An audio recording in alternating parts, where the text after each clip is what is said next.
Graça e paz, bem-vindo ao nosso 11º dia com Provérbios. O capítulo 11 de Provérbios vai falar com a gente sobre integridade.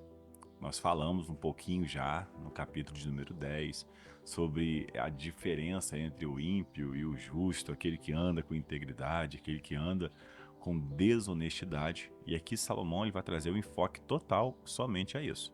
Porque no anterior falou um pouco também sobre o poder da palavra, mas aqui não, aqui o enfoque central do texto é falar sobre integridade.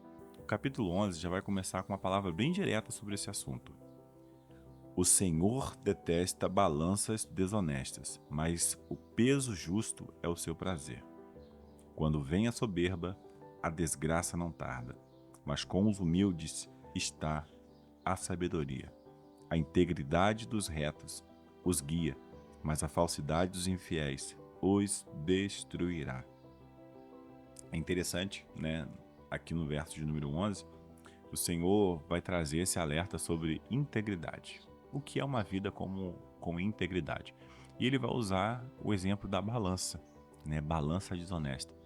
Eu não sei se você, por acaso, já viu em algum filme ou se você, talvez, né, tenha cursado direito ou conheça alguém que já cursou, mas um dos símbolos é aquela mulher, eu esqueci o nome dela agora, mas é uma figura grega, né? E uma mulher com os olhos vendados e com uma balança na mão. Porque a balança, né? Qual o objetivo da balança? É mostrar realmente o peso de cada coisa. E o que é uma balança desonesta? É algo que trapaceia, é algo que não mostra o verdadeiro peso daquilo que está sendo exposto. E a Bíblia vai dizer que isso é algo que o Senhor detesta. Deus abomina esse tipo de atitude desonesta. Nós vivemos um tempo, entenda bem o que eu vou dizer, em que existem muitas lutas sociais, muita gente lutando por minorias, né, defendendo direitos de mulheres, né, de negros, de pessoas com, né, escolha sexual diferente. E eu já vi até gente falando que a Bíblia é contra essas coisas, que a Bíblia ela não defende, né, essas pessoas. Agora eu quero te dizer uma coisa: o nosso Deus, o que está escrito nessa palavra, diz que o Senhor detesta a balança desonesta. Sabe quem é a minoria para Deus? Todos os homens, porque todos são pecadores. O desejo do Senhor é que a graça salvífica, o desejo do Senhor é que a justiça que vem do céu, a paz que excede todo entendimento, venha sobre todos os homens, sejam eles grandes, pequenos, ricos, pobres, honestos ou não. Deus quer que todos sejam alcançados por essa palavra e possam aprender a viver no caminho da integridade, sabe? Nós não podemos andar com parcialidade. Nós não podemos suprimir o direito de um por causa do querer do outro. Nós não podemos andar amando só aqueles que nós gostamos, favorecendo só aqueles que estão à nossa volta e são, né, por nós mais queridos. Não, a Bíblia nos convida a amar a todos de maneira igualitária, a perdoar todos sem parcialidade. A Bíblia vai dizer que Deus ele amou o mundo de tal maneira que entregou o seu Filho. E quando nós lemos uma palavra como essa, sabe que a Bíblia está falando de maneira bem enfática para a gente? E às vezes é difícil a gente conseguir conceber isso, que Deus amou o assassino. Deus amou, sabe, o ladrão. Deus amou o mentiroso. Deus amou a fofoqueira. Deus amou as pessoas que ainda têm o seu coração obscurecido pelas trevas.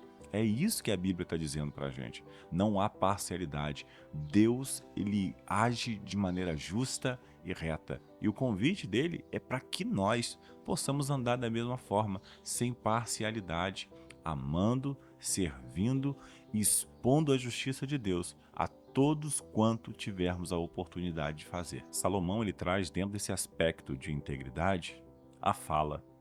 E aqui ele não está falando apenas do que falamos, né, como sendo fonte de vida, apesar disso também está no texto. Mas ele vem dizer aqui como que a integridade também está no falar.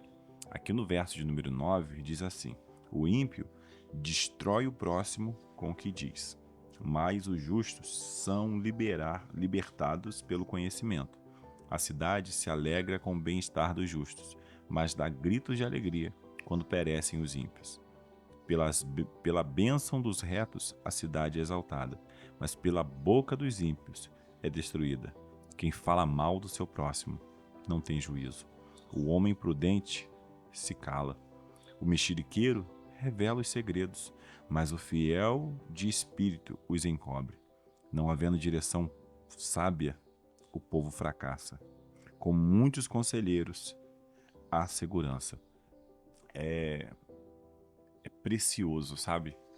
A gente parar com atenção e meditar em textos como esse.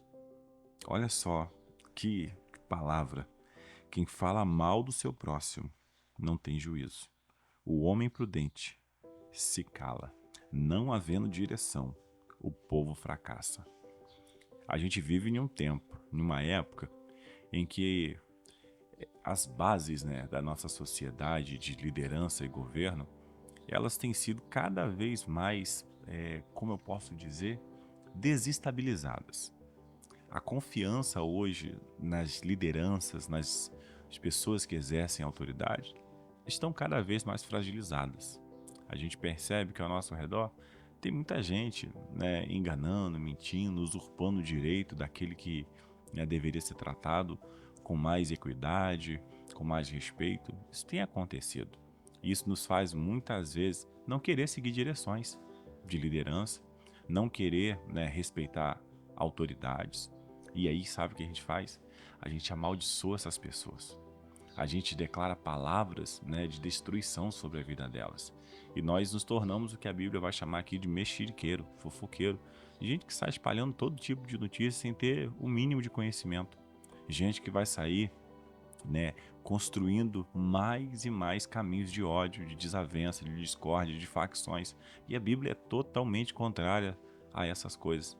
Na verdade, lá no Novo Testamento, o apóstolo Paulo vai dizer que nós devemos, como cristãos, servos de Deus, orar, abençoar os governantes, para que a gente tenha a vida mansa e tranquila. Por isso que a Bíblia está falando aqui, olha, a cidade se alegra com o bem-estar dos justos, mas dá gritos de alegria quando perecem os ímpios. Porque andar na justiça, irmão, é buscar o bem total, geral, e não apenas de um grupo, não apenas de uma entidade, não apenas, sabe, de uma pessoa, mas é do grupo. Amar o próximo. Quem é o próximo? É só aquele que nos faz bem? Não, é o nosso semelhante. E todos nós fomos criados à semelhança do Senhor. Nós precisamos entender que andar com integridade, querido, não é fazer só o que o nosso coração pede. Não é fazer só o que o nosso coração quer, mas é fazer aquilo que o Senhor nos ensina. Aquilo que o Senhor já deixou claro em sua palavra. Amo o teu próximo como a ti mesmo. Não levante falso testemunho contra o teu próximo. Não tome o nome do Senhor teu Deus em vão. Querido, ter cuidado, sabe? Andar com integridade naquilo que falamos. É trazer honra para Deus, alegria ao que está à nossa volta e transmitir vida, tanto a nós como àqueles que estão próximos de nós. Olha só comigo o que está escrito aqui no versículo de número 22. Como joia de ouro em focinho de porco, assim é a mulher bonita que não tem juízo. Gente, olha só que coisa interessante que está aqui. Salomão, ele vem dizer que como uma joia de ouro em focinho de porco, assim é a mulher bonita que não tem juízo. Já tentou imaginar um porco usando uma joia, cara?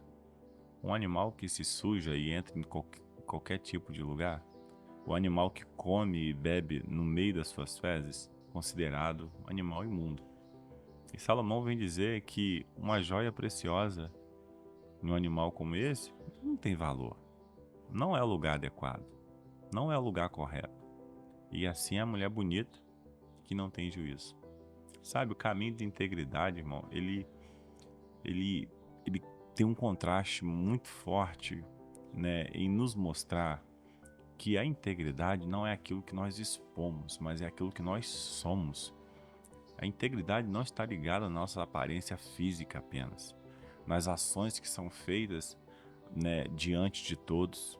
Mas integridade, irmão, caráter, é algo carregado, ó, dentro de nós. É algo que está intimamente ligado ao que nos motiva a fazer o que nós fazemos. É muito importante que eu e você tenhamos atenção quanto a isso, as nossas motivações. e não apenas as nossas ações. Tem pessoas que são ativistas, vivem fazendo muitas coisas importantes, mas o coração, a intenção do coração, está buscando fama, reconhecimento, está buscando destaque. E tudo isso, irmão, é pura ilusão. Já chegando ao finalzinho, agora do capítulo 11, Salomão vai falar um pouco aqui sobre generosidade, sobre o fruto da justiça, sobre como a generosidade gera riqueza para a gente. Lá no versículo de número 24 diz assim: uns dão com generosidade e têm cada vez mais. Outros retêm mais do que é justo e acabam na pobreza. A pessoa generosa prosperará, e a que dá de beber terá sua sede saciada. O povo amaldiçoa quem retém o trigo, mas bênção virá sobre a cabeça daquele que o vende. Quem procura o bem alcança favor. Quem corre atrás do mal acaba encontrando o que procura. Quem confia nas suas riquezas cairá, mas os justos reverdecerão como as folhagens. Aquele que perturba a sua casa herdará o vento, e o insensato será servo do sábio. O fruto do justo é árvore de vida, e o que ganha almas é sábio. É interessante a gente encerrar tendo atenção, né, a esses trechos finais aqui do capítulo de número 11, que trata desse caminho de justiça, né, dando um enfoque, né, esse caminho de integridade e justiça, dando um enfoque à generosidade. Irmão, generosidade é algo ensinado na Bíblia. Dar é melhor do que receber. Deus ama o que dá, mas o que dá com alegria. Esse convite aqui, ele é um convite que vai tratar diretamente com o nosso orgulho. Nós somos, por tendência, né, gananciosos. Todos nós temos um nível de ganância, e isso em si não é o pecado, né? O problema é ser dominado por ela. A Bíblia fala que o amor ao dinheiro é a raiz de todos os males. Não fala que o dinheiro é a raiz de todos os males. Novamente a gente volta lá. A intenção do coração, o desejo do coração. Salomão aqui, ele vai dizer que aquele que confia nas suas riquezas cairá. Muita gente, né, toma palavras como essa e pensa que o Senhor está nos proibindo de enriquecer, de procurar, né, uma vida melhor, mais estruturada. Não é isso que a Bíblia está falando. A Bíblia está falando sobre a confiança, sabe? A verdadeira integridade do homem, né, do servo de Deus, está em confiar no Senhor. E quando nós confiamos plenamente no Senhor, nós não buscamos justiça própria. Quando nós confiamos plenamente no Senhor, nós damos com generosidade, nós não retemos aquilo que não é nosso.